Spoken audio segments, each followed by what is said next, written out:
essanyu Bobi Wine lye bamuwelokamingsizza ku kisaawe e London libadde lya nsusu kyokka ate nga ne rehearsal zaabadde yakakolako zokka nga wenna omuntu ali e London oba nange nve Uganda ngendeko e London ndabe ku performance ya Kibanda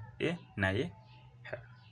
awo nga sinnatuuka wa leka nneme kwewayiriza tekisobola kubeera nga kigenda leka Munnayuganda ali e London okusinziira ku rehearsal we zaatambudde okusinziira ku Big Eye engeri gyapiseemu ekintu kino n'okusinziira ku time Bobi Wine gyataddemu okubeera bami ng'akola ku rehearsal yejjukanye engeri ki gyagenda okubeera nga bakumamu omuziki gye zigenzeemu rehearsal zibadde ennungi engeri gye muwelokaaminze ku kisaawe ebadde ennungi embuutu engalabi zivuze okulaga essanyu lye balina eri Bobi Wine mwenna ab'e London mulina omukisa okubeera nga ajja n'abaperformingirako oba abantu abali outside Uganda. However, mu ggwanga erya Uganda emyaka nno gigenderedde nga Bobi Wine talinnya ku stage ebyaddala. Byatandika ng'ebyokusaaga ne bitandika paka kati Bobi Wine talinnyira ddala ku stage olw'ensonga emu oba endala. So mu ab'e London muli lucky nnyo okubeera nga omukulu musobola okubeera nga mumufuna n'abaperformingira namu. So details zonna ne rehearsals engeri zagenze mu maaso n'engeri gye bamwelokaaminze